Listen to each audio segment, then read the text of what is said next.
નમસ્કાર મિત્રો, આજે હું તમને એક એવો વિડીયો બતાવવા જઈ રહ્યો છું જેણે મને ખરેખર વિચાર તો કરી દીધો છે. એક સાચા શિક્ષકનું કર્તવ્ય શું છે અને સમાજને જાગૃત કરવા તેઓ કઈ હદે મહેનત કરી શકે છે તેનું ઉત્તમ ઉદાહરણ એટલે રાઘવજીભાઈ ધનજીભાઈ કટકિયા. તમને જાણીને ખૂબ ગર્વ થશે કે રાઘવજીભાઈના શિક્ષણ પ્રત્યેના આ અનોખા સમર્પણ અને ઉત્કૃષ્ટ કાર્યોને બિરદાવવા હમણાં થોડા દિવસ પહેલા જ તેમને આપણા ગુજરાતના માનનીય રાજ્યપાલ શ્રી અને મુખ્યમંત્રી શ્રીના વરદ હસ્તે એવોર્ડ આપીને સન્માનિત કરવામાં આવ્યા છે. એક આવડતવાળા અને સન્માનિત શિક્ષક જ્યારે પર્યાવરણ માટે મેદાને પડે ત્યારે તેમની વાત સાંભળવી આપણી સૌની ફરજ બની જાય છે.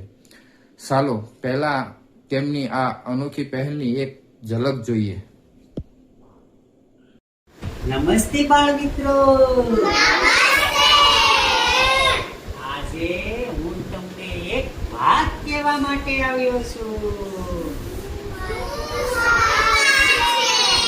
તમે મને જાણો છો, હું છું પ્લાસ્ટિક. હું છું તમને એ પ્લાસ્ટિકમાં નાસ્તો આવે, આ પાણીની બોટલમાં પાણી ભરો તમે બધા, અને તમને કેવી ખાવાની મજા પડે. મજા પડે ને? પછી તમે શું કરો? જ્યાં ત્યાં ફેંકી દો. શું કરી દો છો? પણ આ કેટલું બધું નુકસાન કરે તમને ખબર છે? પણ આપણે આજથી એવો સંકલ્પ કરીએ કે બધા ગમે તે જગ્યાએ જઈએ ને, કાપડની થેલી લઈ જવાની. શેની લઈ જવાની છે? કાપડની થેલી સાથે સાથે તમારે પાણી પીવાની બોટલ હોય ને, એ ફરી વખત તેનો ઉપયોગ થાય તેવી બોટલ લઈ જવાની. તમારો નાસ્તો જે છે તમે આવા પ્લાસ્ટિકમાં લાવતા હોય ને, તો તેમાં લાવવાનો નથી. તમે બધા ફરવા જાઓ ને ત્યારે પ્લાસ્ટિકની બોટલ, આ પ્લાસ્ટિકની થેલી, આ પ્લાસ્ટિકની થેલીમાં આવતો નાસ્તો ખાવાની કેવી મજા પડે છે? મજા પડે ને? પણ તમારી આ થોડી એવી મજામાં એટલું બધું છે એ પ્રદૂષણ ફેલાવે છે. આપણે જ્યાં ત્યાં ફેંકી દઈએ, પછી તેને આપણે તેનો ઉપયોગ કેવો કરીએ છીએ? વારંવાર કરી શકતા નથી. પણ જો આ બધું છે ને, પાન છે, ફૂલ છે, આ બધું કુદરતી છે અને માટીની સાથે ભળતા વાર ન લાગે. એટલા માટે કોઈ પણ જગ્યાએ આપણે જઈએ તો આપણે લઈ જવાની છે કાપડની થેલી. શેની લઈ જવાની છે? કાપડની, પણ પ્લાસ્ટિકની ના.